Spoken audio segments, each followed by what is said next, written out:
Hello, IC listeners. And if this is your first time joining us, we're glad to have you. Welcome to another informative, encouraging, and inspiring episode. Be sure to like us, click that subscribe button, and share the podcast with others. Happy listening. Hello. Welcome to Informative Conversations Podcast. My guest today is Mrs. Monique Benson. Monique is a kidney survivor who has accepted my invitation to share her testimony. Hello, Monique. Hello and good morning. Good morning and welcome to the show. Thank you so much for allowing me to share this amazing testimony with my listeners. Absolutely. And thank you so much for inviting me. I'm happy to be here. Thank you. So, Monique, will you just give my listeners a brief overview of who you are in about 1 minute or less? Yes, again, my name is Monique Benson. I've been married for 19 years. I have four kids, two from my husband's previous marriage, and I'm a grandmother as well. I am a kidney survivor, and I'm just happy to be here. God has been truly, truly good to me and my family. Amen. Well, we're just going to go right into this testimony. Monique, when were you first diagnosed with kidney disease and what type was it? Yes, I was diagnosed in 2007, and the name of that disease is glomerulonephritis, and that means leaky kidney. So my kidney was leaking protein, and I could say the doctors were able to identify that through a simple urine test because my protein levels were elevated. So as soon as they saw how my protein was elevated, I was recommended to see a nephrologist. Okay. So Monique, how did you even know? I mean, were you having some unusual symptoms or something to make you want to have a test for them to cause you to have a test to check on that? The interesting thing about this is this was just a simple exam, just a yearly exam, an annual exam. And Okay. they were thorough in the exam and identified that, the protein during that time. Yeah, so I didn't have any symptoms. I didn't know that didn't recognize any specific symptoms at that time. Oh wow, that states the importance of having your annual checkup. Absolutely. And at that time, did they talk to you about treatment or anything? At that time, that particular doctor indicated that there was an issue with my kidney and he did not want to try to treat that. So he immediately recommended that I go see a nephrologist. So I did that. I went to see a nephrologist and they did more testing and I had to have a kidney biopsy. And from that biopsy, they identified that yes, indeed, that there was an issue with the kidney. And that particular doctor indicated that, it was an issue and it was something that he could not treat. So he asked me to find another nephrologist. So did you do that? Did you go and find another one? No, my husband was actually very upset that the nephrologist did not take the lead in trying to find another nephrologist for me. So he called that particular doctor and they recommended that I see an Emory nephrologist. So from there, I did begin to start seeing that Emory nephrologist, and that was the best day of my life because he was able to indicate that, yes, there's an issue, but I can help you. And at that particular appointment, I broke down. I was just in tears because by that time, I was having a significant amount of swelling. And I didn't understand why I was swelling so much and could barely walk at that time. And was just very happy that at least someone could tell me, yes, I know what this issue is. And that's when he indicated that it was the glomerulonephritis and that he could treat me. And my mom she went to the doctor's appointment with me, and we both cried and just hugged the doctor because we were just happy to know what it was. Monique, what was the time span when you were initially diagnosed in 2007 and when you found the doctor who could treat you? Yes, when I was diagnosed in 2007, Jacqueline, it was approximately a month that I was able to see Dr. Masood at the Emory Clinic. Oh, okay, okay. And so you shared that um you did you tell me that you initially resisted treatment? Yes, yes, I did because I was well, initially, this particular treatment I went through because it was really nothing major. They placed me on Lasix to remove all Mm-hmm. the water because I had the Mm-hmm. swelling. When I Mm-hmm. resisted treatment was the 15 years later Oh. after my kidneys started deteriorating, and I felt that I was going to be healed.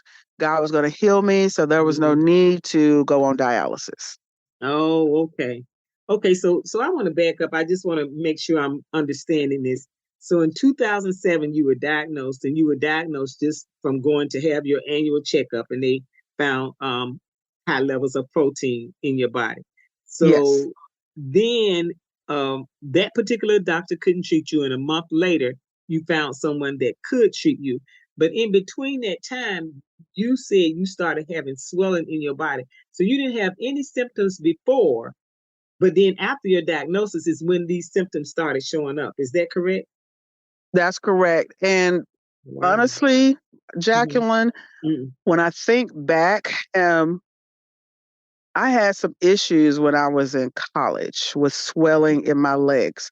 Mm-hmm. Went to a home doctor and they just gave me prednisone and the swelling went away. And I Oh. think throughout the years, I Mm-hmm. continued to have that swelling. I just thought I was just gaining weight. But just Mm-hmm. looking back, I think those were the issues, the swelling. And I just assumed that I was just getting big. So, Mm-hmm. Mm-hmm. Right. I understand it. Okay, and so you shared with me that when you were talking with me, you shared that you said you just wanted to know God for yourself and have a personal relationship with Him. Your mother, she's a minister. Am I correct? correct. And so you grew up in a home of believers, but like so many of us, we go through our parents and we do get to desire to know Him for ourselves. So tell my listeners about a little bit about that process. Yes, Jacqueline, I have been saved for a long time, but I really didn't know Christ like I should have. My Mm-hmm. mom, my grandmother, so many friends, they talked about how wonderful God was. And I always prayed, Lord, I want to know you for myself. I Mm-hmm. know my mom has a wonderful relationship with you, but I don't. I don't know you like I should. So I prayed that prayer, especially when I was diagnosed with this particular disease and when I went on dialysis. Um, so during this time, I prayed, I asked God to know Him. And Mm-hmm. when He healed me, Mm-hmm. basically when I got this kidney, all the things that He orchestrated to ensure that I received this kidney was nothing but Him, nothing but Okay. God. Okay. So we're going to get into that and talk about that. But I want to ask you, you said that you initially resisted the treatment because you felt like God was just going to heal you. But when you Yes, found out, what was the transition for you to realize, okay, He can and He will heal me, but He might not just heal me the way that I'm thinking He's going to heal me? When did you get exactly. that? When did you come to that revelation? Exactly. So let me back up a little bit. Let me give you some background on that. Mm-hmm. As we discussed earlier, my mom she's a minister, and she prophesies, and she prophesied that God said that I was healed. So Mm-hmm. we both believed that God was Mm-hmm. going to heal me. So I Mm-hmm. didn't know really initially how to take that. Do I continue to go for treatment, or do I believe that I'm healed? And Dr. Masood would always tell me, when you go on dialysis, when your kidneys fail. And I never believed the when. I felt that I was going to be healed. And I was smiling and you say, okay, you don't know my God. He said he was going to heal me. So it was very difficult. Every time I visited Dr. Masood and took my blood tests, he would tell me my kidneys are not functioning. The numbers, my creatinine numbers were increasing. My kidney function was dropping. It's only operating at 10%. So it's when. So every time he said when, I was like, nope, don't have to go on dialysis. And he said, yes, you're going to have to be dialyzed because I continue to swell. I continue to get sicker and sicker. My hemoglobin dropped really, really low and was just continuing to get sicker and sicker. And my mom, I called her, actually, she called me one Saturday morning and she said, Monique, you're going to have to go to the hospital. You have to go. So that's when I knew that that was it. Okay. I had to go to the hospital. I had to get a blood transfusion. And during that time, because my hemoglobin dropped down to 5.5 and I could barely function. And when I went to the hospital, to the emergency room, and they checked my numbers, they were shocked that I was still walking. Wow. I was still moving. Wow. And so that particular day, they gave me a blood transfusion. I think it was 2 of them because that's how bad it had gotten. My numbers were so low. And they admitted me to the hospital the next day. And the nephrologist who was on call at that time came to see me. And he said, your only option at this point is to be dialyzed. You have to go on dialysis. So that's when reality really hit that I had no other options but to go on dialysis. And this was over a period of 15 years, right? From the time frame as far as the progression of the disease. So at that 15-year mark, that's when things really started to decline. My kidneys really started to decline. I started having other issues, of course, the swelling, the hemoglobin. That was the biggest issue, was the hemoglobin, because that right there alone was a huge issue. And then my numbers. My creatinine, my albumin, all those numbers were really, really bad. So that's when I knew I had to be dialyzed. And so when you were dialyzed, did you ever feel as if that God was using this to punish you for something, or were you angry with God, or were you feeling like, well, maybe the prophecy wasn't true? What were your feelings at that time? Jacqueline, I had so many feelings because my mom prophesied that I would be healed. That's when I would just tell the doctor, no, not gonna do that. I'm not gonna be dialyzed. And when I knew that I had to go on dialysis, it was very tough. I don't think I was just angry with God. I was disappointed. I was more disappointed. My prayer life changed. I wasn't praying as much, but I did pray. I'm like, God, but you said that's what you said. And I had to keep walking through that. Lord, you said I was healed. And then as time progressed, I started changing. My thought process started changing. I'm like, okay, yes, you said I was healed, but not necessarily in the way we thought I was going to be healed. Okay. So that, yes. So that's when I start thinking differently. And then I start thinking, there's a time and a season for everything. I said, okay, this is my season. This is something I have to go through. And then I would think, well, why me? And then and I know it was just the Holy Spirit saying, why not you? And I said, okay, Lord, this is what I have to go through. So I basically gave in to everything. I just gave in. Lord, this is what, yes, I surrendered. I said, Lord, this is what I have to go through. I'm just gonna gracefully go through it.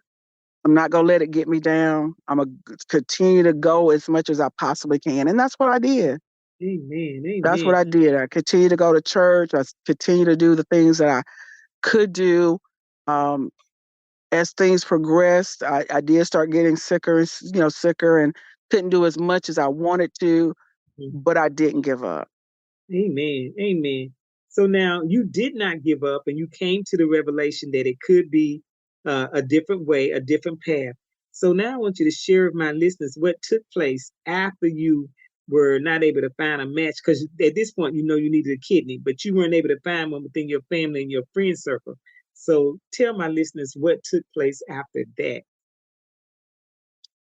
So what took place? There were so many things that happened. Of course, because I did have kidney disease, and I was, the doctors indicated that yes, you will have to go on dialysis.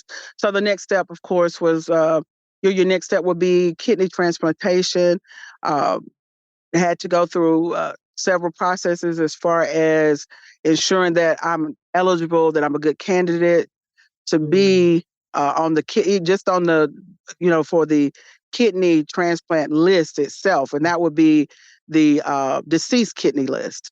mm, Um, Came to the realization then, because many of the nurses, the social workers indicated that, hey, do you have any family members? Do you have friends that could possibly donate? Perhaps you need to uh, go out on Facebook and ask, for help. And at that time, I was so proud. I was so prideful. And I'm like, no, I'm not going to go on Facebook and do that. No, I'm not going to put my business out there like that. But it mm, got to a point where my sister said, I was talking to her, and she said, you know what? You're going to have to put that pride down. We're going to have to let everybody know what's going on. And at that point, she said, we're going to put this out on Facebook, because she mm, could not donate because she had issues of her own. mm, My brother indicated that he would, but he changed his mind. He said, no, I'm thinking about getting married. I don't want to lose a kidney because I, could develop the same disease that you have. So no, I'm not going to do it. mm, And that's when we came to the point of, okay, we got to reach out to the masses. So my mm, sister pulled together a Facebook post. She sent it out and got tons of responses. And then my husband did the same thing. He mhm, put, a post out. So there were two posts reaching, to, different people. And a coworker of mine saw my husband's post, and she said, oh, I feel so sorry for Monique. I hope she finds a donor. mm, So mm, that's what happened there, because I mhm, did not have anybody in the family. I did have friends on Facebook, asking questions about, hey, what's your blood type? And then when they identified that, I was O positive, and I needed O positive blood, because O positive, you have to receive O positive. mhm, Then, a lot of my family members backed out because they said, hey, I'm, R negative or O mhm, negative. mhm, I can't help you. mhm, Uh, mhm, this one lady continued. She said, I'm going through the process. And that was my coworker. She said, I'm going to continue through this process. I didn't know that she was doing this at all. So And wait. Let's back up. So okay, on Facebook, you talk about the one person that one of your coworkers was saying, "Oh, I feel sorry for Monique," and she was looking out for you, but she decided to take another step and see what she could do to help you. right. So initially, it took her months to make the decision. Mm, Um, she reached out to me and said, yeah, I saw your husband's post, and I feel so sorry that you're having to go through this. And that was about it. mm, And the next thing I know, she said, I want you to know, and it was months later. Months mm, later, she said, I want you to know that I have started the process. I don't want you to get your hopes up, because I don't know how far this will go. mhm, Um, and then she called me back later. I mean, it's like time passed between our calls or mm, our texts. And mm, she called me back. She said, I want you to know that I am not a match, mm, but Emory gave me other options. mm, And during this time, it's interesting, as the recipient or the individual needing the kidney, the kidney transplant team will not communicate with you. They're primarily communicating with the individual interested in the kidney donation. So I was unaware of a lot of the conversations that they were having. So Benita, who was my pair donor, and I know we're going to get into that in a little bit, but because she was not a match, Emory offered other options. Okay, And but let's pause right here before we go into those other options, because I want to ask some questions about some things you said before. So, okay. excuse me, you mentioned your sister may have some of the same problems, and your brother, not knowing what in the future if he would have them. So, did you all discover that is this something that's hereditary for you all? What's interesting, Jacqueline, is that my dad had kidney disease. Oh, okay. His mother had kidney disease. Okay. And there's kidney disease on my mother's side as well. But what's Oh, interesting is that I am the only one with the type of the kidney disease that I have, the glomerulonephritis. No one else has that.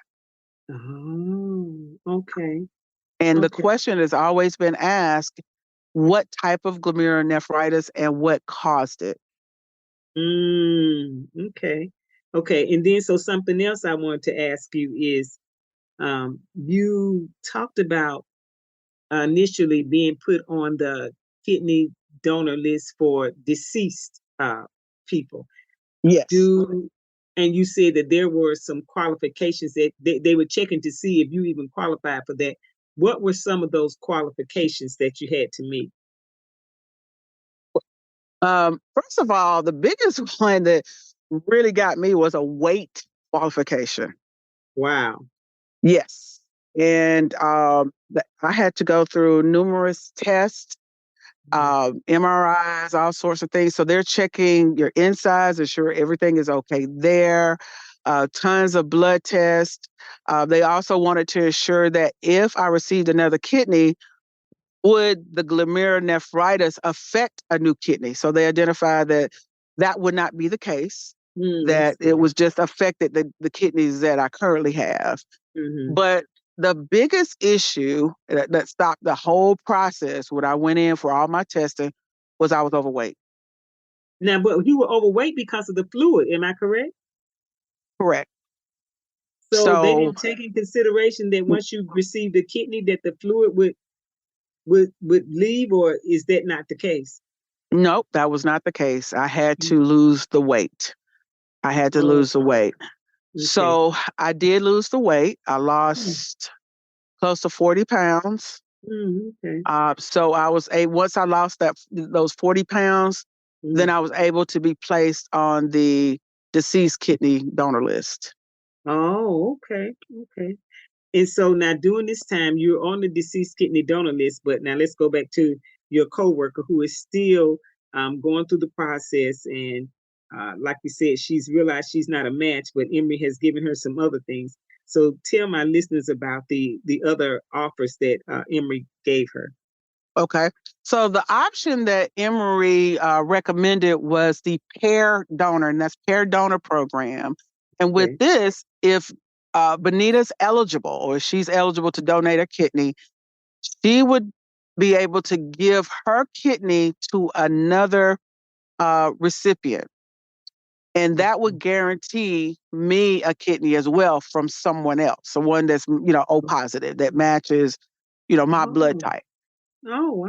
So that she accepted that. She called me. She said, "What do you think about this, Monique?"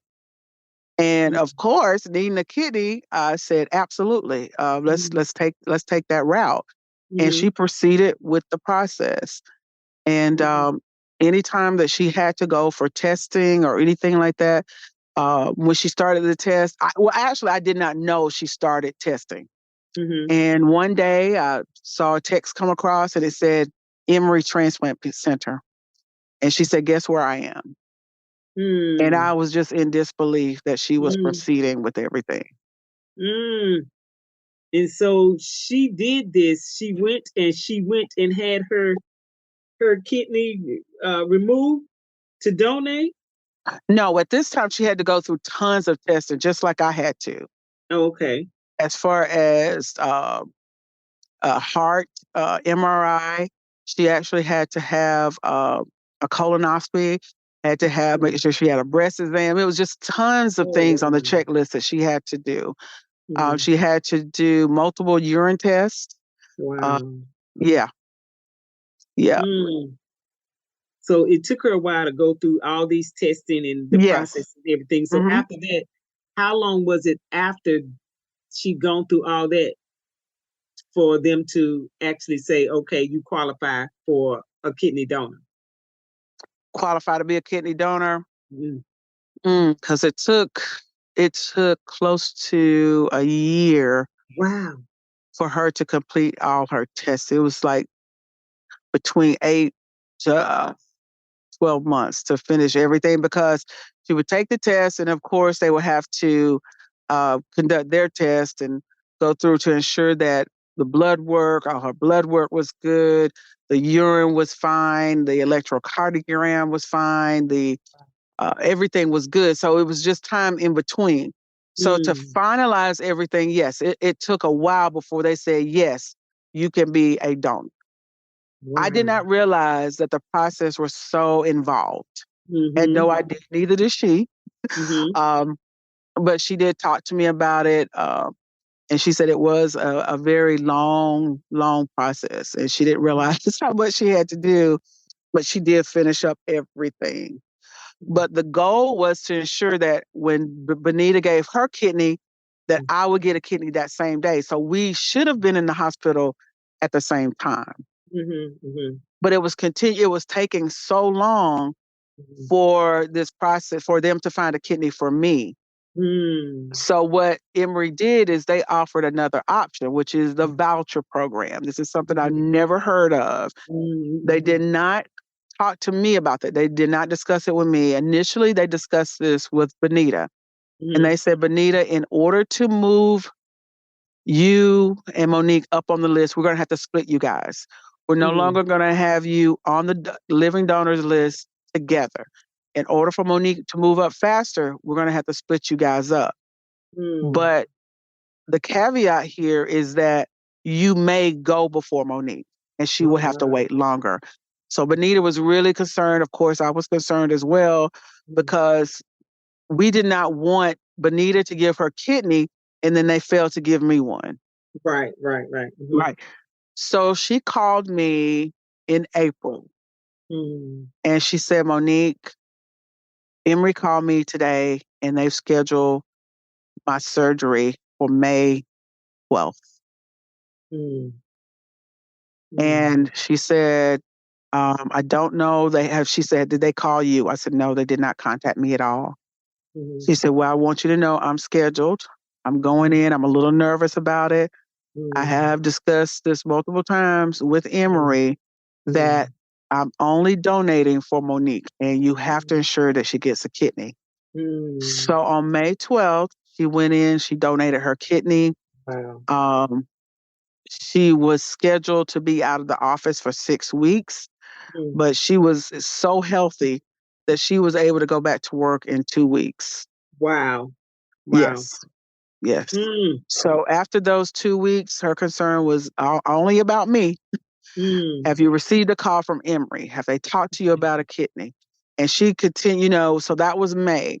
So a month later in June, I still had not received a call from Emory regarding a kidney. So she called and she was badgering them like, what's going on? Why hasn't Monique been called in for a kidney? And her team as well was like, okay, has Monique been called in yet? Has she gotten her kidney yet? And she's like, no. She said, I'm going to call as many people as I can because this has to happen for her. Mm. July passed and she Mm. was getting very, very, we all were Mm. concerned that she's giving her kidney. Now, what's taking so long for Monique? Mm. So Monique, during that time when you all were waiting, I want you were still having dialysis treatment, right? Yes. Okay, so I want you to talk about a day that you went to treatment and you took your daughter with you and Talk And about that that wasn't process. Go okay. ahead. It wasn't to treatment. It was actually I was heading out to because I'd been feeling so bad and looking so bad. I said, you know what, Braelyn?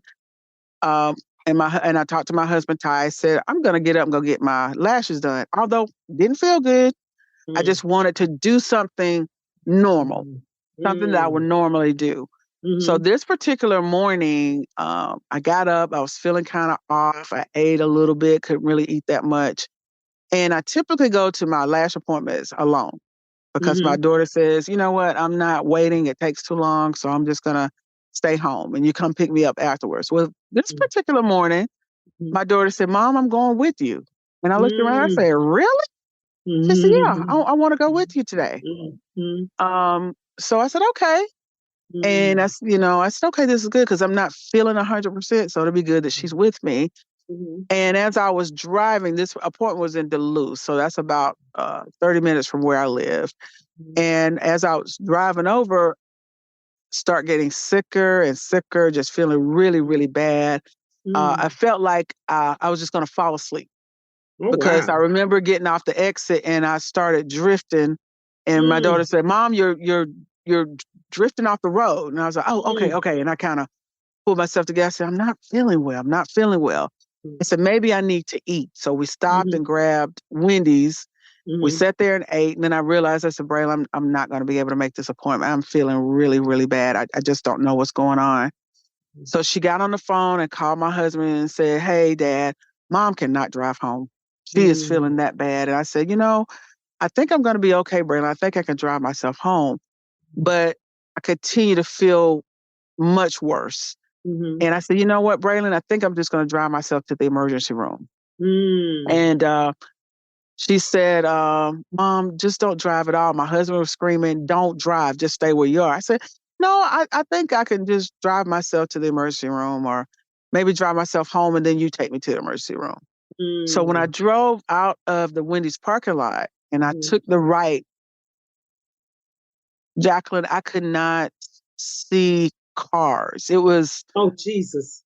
It was the cars. I explained to my daughter, I said, everything is clear. And she said, Mm, what do you mean, Mom? What do you mean by it's clear? I said, can't see the cars. I really can only see a portion of the car. oh, my And I was goodness. at a red light. I said, Braylon, I don't know what color that red light is. Mm, And I said, I can't go because I don't know what color it is. She said, Mom, it's green. You could turn. So I mm, turned into Taco Bell and mhm, I parked and things just got progressively worse mm, because I just started just talking out of my mind. I didn't know mm, what was happening. And then mm, all of a sudden, my daughter said I just fainted. And mm, when I came, she came to, she was screaming like, Mom, wake up, wake up. But mm, I could barely function. mm, And from there, of course, she had called my husband and he said, keep her up at all costs. Keep her up. mm, Don't let her sleep. Don't let her sleep. But mm, I couldn't do anything because she told me the things I was saying was just crazy. And I mm, remember needing to get out of the car. And when I got out of mm, the car, I could only sit on the ground. And she mm, couldn't get me up and she was screaming mm. for help and nobody would come to help. Oh, And Jesus. my husband said, wake her up, keep her up at all costs. And my daughter threw I remember this, a whole cup of Coke with ice all over me. Oh, And I my remember goodness. saying, why did you do that? I remember Oh, saying that. mm, But a guy finally came over, a black guy came over from Hires Plus. He worked over there and he saw my daughter screaming. He saw me on the ground. He came and picked me up and placed me in the shade. And mm, at this time, my husband called EMS. The guy that helped me called EMS as well. mm, And they came over. They finally got there and they checked out my vitals and they said my vitals were fine. And they talked me into not going to the emergency room, which was really, yeah, really weird. And they mm, said, well, and my son finally made it over. My husband got the directions wrong. mm, And so they said, looks like I asked how I felt and I felt horrible. mm, And they said, well, don't go to, if we take you to Gwinnett emergency room, Northside Gwinnett, there's a long wait. So mm, we just encourage you to let your son take you to the emergency room. So they said North Side, Duluth. I remember my son had to make the decision. He said, we'll just go to Duluth. And he took me to Duluth. And when I got there, they checked my blood pressure and it was 75/55. Jesus. Oh, So I my don't goodness. understand what happened with the paramedics. I have no idea why they did not pick up on how low my blood pressure was, but they admitted me immediately to the hospital. I was in the hospital for 5 days. My blood pressure was so low, they couldn't believe I was still functioning. Oh, wow. Barely. I was barely functioning. And I was on the floor where closer to the ICU unit. Oh, my goodness. Yeah, because it was just that serious. So in the hospital, saw tons of specialists, heart specialists, of course, a nephrologist. All the doctors in the hospital just, came by to assess me. I had to dialyze the entire time, all day, every day when I was in the hospital. And during that time, the dialysis pulled off a lot of that fluid that had built up in my, on my body. And again, I was there for 5 days, and they got me back to a point where I was functioning. So the blessing in that was that my daughter was with me that day. Amen. And that was just God ensuring that she was there, that it wasn't my time to go at that point. And so now let's continue with pick up from there and continue with the process of what's going on with getting you a kidney. Okay, so from there, I was released from the hospital on Wednesday. I think it was the 5th, but it was a Wednesday. And they released me. They were still kind of concerned, especially the nurses. They were like, "Oh my gosh, you're too young and too sweet to be going through all of this." And went home.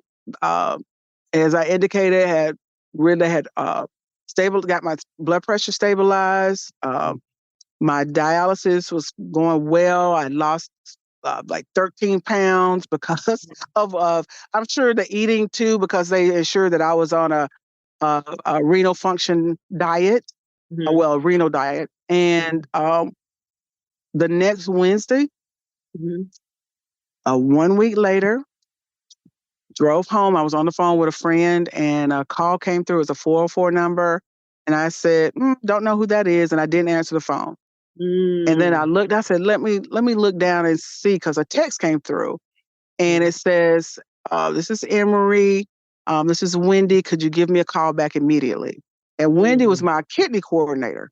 So I told my girlfriend, let me get off the phone right now and call. So when I called, she said, "Hey, Monique, this is Wendy. We have a potential kidney for you." And I sitting there like, a potential kidney. And it had to really sink in. She said, Dr. Bedell wants to know if you can be here in 3 hours. Jesus. And I said, absolutely. She said, now, before we actually proceed with this, I have a few questions to ask you. And interestingly enough, the first question was, how is your blood pressure? Is it stabilized? Yes, Wendy, my blood pressure is stabilized. Have you been in the hospital recently? Yes, I was in the hospital recently. I said a week ago, as a matter of fact. Why were you in the hospital? I had a blood pressure issue. My blood pressure dropped. I said, but everything's stabilized now. And she said, well, how much do you weigh? And when I told her my weight, she almost lost it, because I had lost about 20 pounds. Wow. From the last time. It was probably even more based on what because the dialysis center had to send in my weight every time I came into the office. So just to give you some background on that, because my weight was so elevated, the kidney transplant team sent me a message like a few months prior, indicating that if I did not get my weight down, I will be removed from the kidney transplant list. Okay, and let me back up. Hold that thought. Don't lose that. Okay. I Okay. want to ask you something. If you were having dialysis, help me. I don't know this. Isn't dialysis supposed to remove the excess fluid from your body? Yes. So Yes, it is. if you're going to dialysis, how often were you going to dialysis? I did not have to go. The dialysis I was on is called peritoneal dialysis. It's home dialysis and it's not hemo. It's actually a fluid that is placed in your body to cleanse. It's pulling all the impurities and fluid out of your body. And it's a machine that I was on, and it goes through specific cycles, an 8-hour cycle at night. Mm-hmm. So what happens with that particular process um, is really involved, but just to make it short, basically I have had surgery and had to have a catheter placed in my stomach, Mm-hmm. and they placed I guess a cord or a cable in the stomach, and I will hook up to this machine every night, and Mm-hmm. that Mm-hmm. machine will fill me up with the fluid, and that fluid would have to sit for like an hour or 2 hours, Mm-hmm. and then the machine would take that fluid off, and then it would fill me back up again, and that went through 5 cycles every night. So because I was being filled with this fluid, um, it didn't always remove everything that it put in. So over time, it just built up. And Oh. they had to take aggressive measures Mm-hmm. to, increase the fluid as far as the amount it should uh, remove from your body. Mm-hmm. I had to do that a couple of times, but because it was so aggressive, you could only do it a few times because it could affect your kidney. So we did that a couple of times, but it wasn't enough. We thought it was, Mm-hmm. but I was still having the swelling. Um, I want to add Mm-hmm. that I did have to see a cardiologist, and he identified at the time that I had a heart murmur, something I've never had in my life. But he pointed out that your nephrologist is not being aggressive enough with removing fluid from your body. Mm-hmm. So I did report that to my nephrologist, and he did take measures to try to, make some modifications. And primarily it was the nurses at the dialysis center that was, more aggressive than the nephrologist was. Mm. So the way that you were losing weight was through the diet that you were on more so than the dialysis. So the diet that I was on initially that I discussed that I lost to 40 pounds, Mm-hmm. that was to get on the kidney donor list. That was before I actually was on dialysis. Right. So I didn't have, and the interesting thing about it, during that time, I had no problems with swelling because the Mm-hmm. doctor had me on Lasix. So the Okay. Lasix was doing its job with keep, pulling the fluid off. I was on a high dosage of Lasix. So I Mm-hmm. was always in the bathroom. So, Mm-hmm. Right, but right, I right. didn't have an issue at that time with the Mm-hmm. fluid. But Mm-hmm. as soon as I was placed on dialysis, um, after, there were all these different phases. So with that particular phase with Dr. Masood, with the Lasix, I was fine. Once I got on dialysis, the peritoneal dialysis, it started filling me up with this fluid. So the swelling started again. Mm. And Okay. it was really, really bad. There were days that I could not walk. Um, Mm. there were days that I could barely function. It had just gotten so bad. Okay, I'm glad you said that because I always thought dialysis was to remove fluid, but the type of dialysis you had, it was cleansing your body, but it was putting fluid in to cleanse it and not always taking all of it off. Am I correct? The the goal was to pull the fluid off Mm-hmm. because I could only dialysis if it's hemo or if it's peritoneal. The goal is to remove the fluid. So But because wait, Monique, mhm, before you go, mhm. let's tell me what's the difference between the two types of dialysis that you just said. Okay, so hemo is when you actually go into the center, you have to have a fistula in your arm. And with that fistula, they're removing blood. They're cleansing your blood.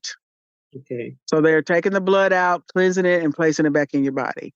With Okay. peritoneal, it is not blood related. It's actually it's they actually have it's in the peritoneal, it's in the lower portion of your stomach, and they fill your body up with a fluid, and it's Mm, primarily with that is with glucose. Glucose is in that fluid to help remove the impurities. And the mm, higher the dosage of that mm, particular fluid, the mm. more it should remove from your body.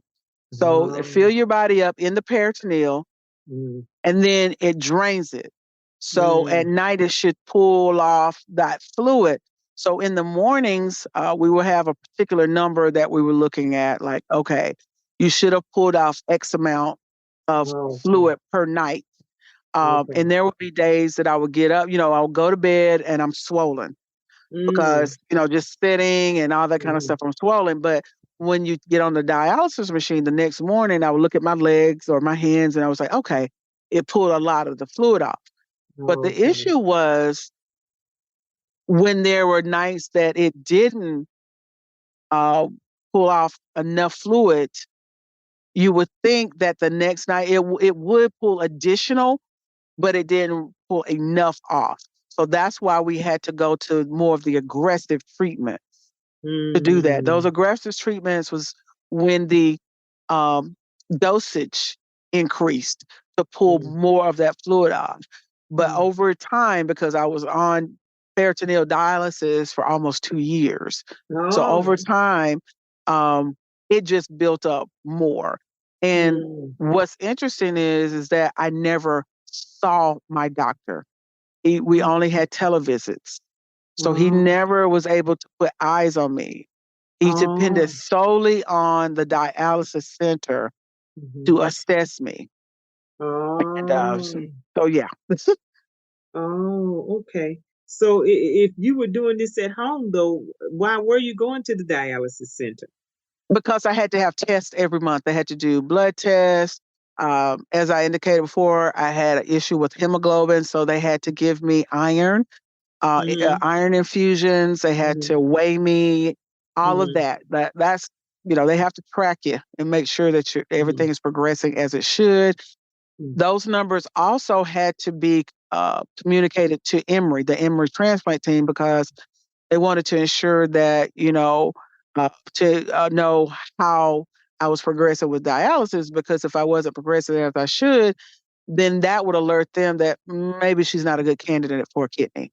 Oh, okay. So if you had been doing this for about 2 years, Hmm. what happened that all of a sudden you weren't feeling well, and this is the time you were about to go and have your lashes done? I mean, did they change your medications, or what Yes, happened that yes, all of a sudden you weren't feeling well?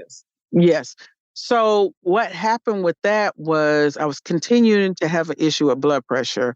Mm-hmm. Kidney patients typically have blood pressure issues, so there's a Mm-hmm. threshold, a higher threshold as far as your blood pressure numbers that the nephrologist will accept. Mm-hmm. My numbers, usually 140s, 150s, a dialysis patient, that's good. Well, even Mm-hmm. 160. My Mm-hmm. numbers like 160 over, like 90, something like that. They're good with that. Well, my Mm-hmm. numbers got as high as 190 over 101, Mm-hmm. 190 over 120, really, really high numbers. So Mm-hmm. every time I would come back, I would say, hey, my blood pressure is really high. So I was already on high blood pressure medications. So Mm-hmm. what that doctor continued to do was add additional. So Mm-hmm. I was on, I think, 5 high blood pressure medications. Mm-hmm. And I think that was just too much for my body. So that's why my blood Mm-hmm. pressure dropped so low. Mm-hmm. Mm-hmm. And that's what Oh, happened that day. And that's what um, continued to keep my blood pressure high because that mm-hmm. fluid was on my body, which your heart has to pump harder Mm-hmm. because, you're heavier with all this extra weight. Mm-hmm. Mm-hmm. Okay, so now let's go back. I know we went a long journey out, but thank you for explaining all that for me and my listeners. So now let's go back to the point where you get the call. You're in the car and you get the call, and the person tells you to call them. Can you be there within 3 hours? And you said yes. And what took place after that? Okay, what took place after that? Of course, after she identified that, okay, I'm good to come on down, reached Mm-hmm. out to my husband. He was actually at a doctor's appointment. And I Mm-hmm. said, Ty, they called me and they asked me to be there in 3 hours. And Mm-hmm. he said, really? Because it was so shocking to both of us, because Mm-hmm. the way this was supposed to work was, the appointment should have been scheduled. It should have said, hey, Oh. Monique, we're scheduling you for the kidney, blah, blah, blah, on this date. So Mm-hmm. that's what we were expecting. But Mm-hmm. what's interesting is my mom, months before, said, hey, you need to be packed and ready to go because you don't Oh. know when they're going to call you. Wow. So Wow. we had gotten all our stuff together. So that's the way it Mm. happened. They called and said, can Mm. you be there in 3 hours? My Mm. husband was at the doctor's appointment. He sat there for a moment. Was like, "What to leave?" He jumped up and left and Mm. came home. We got myself packed up, and we drove on down to Emory, and they Mm. indicated that I would have to go through tests before they could proceed with the surgery, because they wanted to have the surgery that day, which was August 16th. Wow. Wow. That same day, they said, hey, we have a kidney here. So when I got there, what I found out was that the kidney that they had Mm. available, the reason it became available was because there was a recipient prepared to receive that kidney. So the doctor had already cut that kidney out of the donor, placed Wow. into the recipient. Mm. Something happened to the recipient at that time. Oh my goodness. Oh my So goodness. I don't know to this day, and I know they would not share that with me, but I have no idea what happened to the recipient, because you have to go through so much testing before you can actually receive a kidney. So it's baffling to me Mm. what could have happened at Mm. that time where that particular recipient did not Mm. receive that kidney. Mm. So the Mm. doctor called Dr. Bedell just, that particular day. He said, hey, Wendy called Georgina. Georgina is my first name. So Mm. call Georgina and see if she can get on down here. We have a kidney for her. Mm. And Mm. so when I got there, it was so weird, Jacqueline. Mm. Um, I've had surgery before because I had kids. My second Mm. child was a C-section, so I know you can't eat. Mm. So my husband was like, "You're going to be there forever. You're going to have to eat something." And I looked at him and said, "You can't eat before surgery." And he said, Mm. "But you got to eat something." So he got something for me, and I ate one chicken nugget, and I stopped. I said, "You really cannot eat before surgery." So I stopped Mm. eating. But when I arrived at the Emory Transplant Center, and the surgeon's team came in to assess me, and Mm. the first question was, "Did you eat?" Mm. And Mm. I said, "Oh my gosh, I ate one chicken nugget." Mm. And the guy said, "Oh, that could be a problem." And I Mm. looked at my husband. I said, "Oh my gosh, Todd, I told you you're not supposed to eat, and I'm so Mhm. sorry. I'm so sorry." Mhm. Mhm. But then when Dr. Bedell came in, the surgeon, he said, "Oh, that's no problem. That's no big deal. Mm. That's Mm. fine." And I said, Oh "Oh wow. gosh, thank you, Jesus." Thank you, Lord. But what's interesting about the whole thing was Mm. I was not nervous. I was not afraid. I was at Mm. total peace with Oh, that's everything. good. Mm. Whatever happened that day, I remember just, oh, I have to take tests. Okay, how many tests do I have Mm. to take? What else do I have to do? That's fine. Mm.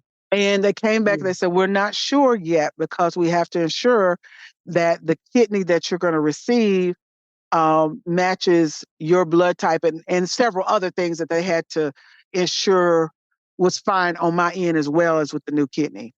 Mm. So it took hours in between. So the Mhm. first test, they came back and they said, okay, everything's fine. I said, okay, Mhm. we got to do Mhm. more tests. So they had to draw more blood. Mhm. And they did that. It was hours in between. They came back and said, everything's fine. And Mm. my surgeon, Dr. Bedell, came in and said, you know what? Let's just do the surgery in the morning. You just go ahead and Mm. get some rest. I'll clean the kidney up a little more. and we'll be ready for you at 9 a.m. in the morning. Mm. So Oh, that wow. night, they said, just get some rest, and was not nervous at all through the night. And they came in that morning to prep, get me prepped to go to surgery. And it was so funny because I sat there and I know I was just praying and I said, Lord, am I supposed to be nervous? Because I'm not. I'm not nervous at all. I said, should I work myself into being nervous? I said, no, God has given me this peace. I just had so much peace throughout the whole process. Amen. During the prep, when it's time to prepare for surgery, when your anesthesiologists come in, they talk to you. And my anesthesiologist team, they were so awesome. They were just so wonderful. I was telling them that I had a problem with any type of opioid. If I take opioids, that I get sick. I throw up and I can't handle them. He said, well, one of the drugs is an opiate, but we'll work it out. We'll fix it. Don't worry about it. You're going to be fine. I had so much confidence in them, so much confidence in my, the surgeon. I just said total peace. They were just, hey, congratulations. We're so happy for you. They took me into surgery. Next time I woke up, I was praising God. I was just giving him all the glory. Amen. Just everything that he orchestrated. He orchestrated me being in that hospital 7 days before. He orchestrated that. And I had a little chuckle and I said, God, you know what? I know that was you. I said, that was pretty rough, but I know you were preparing me for me in order for me to get this kidney. I had to lose that weight. If I still had that extra 13 pounds, I wouldn't have been able to get that kidney. Oh, wow. And because when you were in the hospital, they drained all that fluid off you. They drained all that fluid off. Jesus. Yes. And about how long was the period of time that they drained the fluid to when you had the surgery? 1 week. Oh, my Jesus. 1 week. Goodness. So all that incident with not being able to drive, with your daughter, with you rushing to all of that, within 1 week after that, they had the kidney for you, and you were qualified because you had been in the hospital. Look at God. Yes. Look at God. I always say when things appear to be falling apart, they are really falling into place. Oh, yeah, falling into place. God, he orchestrated everything. And there's no one on this earth that could tell me that God is not real. No one can tell me that God did not orchestrate everything that took place. I mean, who could tell me that I was placed in the hospital? Before that, just digressing a little bit, before that, I was so worried because I was having such a difficult time with the weight issue. And I knew it was because of the fluid, but they were not taking that into account. So my thing was, hey, how do you look at dry weight? That was my thing. And they said, well, if you're not having any issues, then we really can't measure your dry weight. I said, Lord. And I would talk to my friends and I was so concerned about it. And one of my girlfriends said, you know what, Monique, God said you were healed. So believe that you're healed. So he'll work it out with the weight issue. Amen. I said, okay. And I said, well, let me just stop worrying about it. So he worked it out. And that's why I said I chuckled, because I said, oh, Lord, that was rough. But you worked it out to ensure that they got that extra 13 pounds off of me. So I was prepared that next week to receive my blessing, which was my kidney, which was a miracle. Jesus. And go ahead. And I want to also add, during all these, one thing I didn't talk about, and then I have to talk about, is as I was having all these issues with dialysis, and I mentioned that I was having issues with the swelling and things of that nature. I also had an episode where I woke up, it was the day after Benita had the surgery. I was so concerned about her because she was just so worried about the surgery. I was so concerned about her. I tossed and turned all night. I barely got any sleep. So when I woke up, I had a tremendous headache. And I thought it was my typical sinus headaches. And, I typically just take some Tylenol and it's fine, and relax for the day. Well, the headache never went away. It just continued to get worse and worse, where I could barely talk. I could barely speak. And the headache lasted for hours and hours and hours. And my sister was so concerned. She said, you really need to go to the ER. And I blew it off. I said, I have these headaches all the time. I'll be fine. Mm-hmm. Well, the next day, after I had that tremendous headache, all of a sudden I was walking in my bedroom and I started to fall. I was off Mm, balance. I couldn't stand. I mm, fell backwards. I mm, would fall forward. mm, After I started having that issue, the following, being off balance, then I started having this twitching. My mm, arms, my hands would twitch. I mm, could barely think. My mm, body would twitch. mm, Um, so I thought that I had a stroke. mm, That's what I thought I had. And I was mhm, thinking, I kept telling my husband, I think I had a stroke. I think I mhm, should have gone to the doctor. mhm, I talked to my nephrologist and he said, I'm very, very worried about you. You realize that you are a dialysis patient. If mhm, you have any type of headache, anything, mhm, you're not a normal, mm. you're not healthy. You have to Right, go to the right. ER. Mhm, So he said, I'm really concerned. And he sent me to a neurologist. mm, And when I got to that neurologist and, those symptoms were still there, I would sit there and my whole body would just jerk. It was just jerk and mm, my hands would mm, jerk. And he mm, said, I don't think just based on what happened, I don't think it was a stroke, but we're going to send you to have a brain scan. He mm, said, what I think you have is end stage renal, some of the diseases that come through with that come as a result of end stage renal disease. mm, And he said that I think that's what it is, which mm, causes you to twitch and jerk. And he said, mm, I think that's exactly what it is. So it took like over a month to even schedule the appointment. mm, And I continue to have those symptoms. And then they started to ease off. All of a sudden, one morning, it was actually that night, God spoke to me in a mm, dream. And he mm, said, he literally, and I didn't tell anybody, no one but my mom about the dream. mhm, And I mhm, said, God literally stopped my dream. He talked to me and he talked to me about so many things about people who say they're saved. They really don't know God until they're in a situation and they realize that, no, I really don't have a relationship with God. And then mm, he told me that my kid, the way I receive my kidney will not be a normal way. It would be a miracle. mm, And I mm, told my mom about it. I said, God said it was mm, going to be a miracle. And he told mm, me that morning, when you wake up, to write all this down.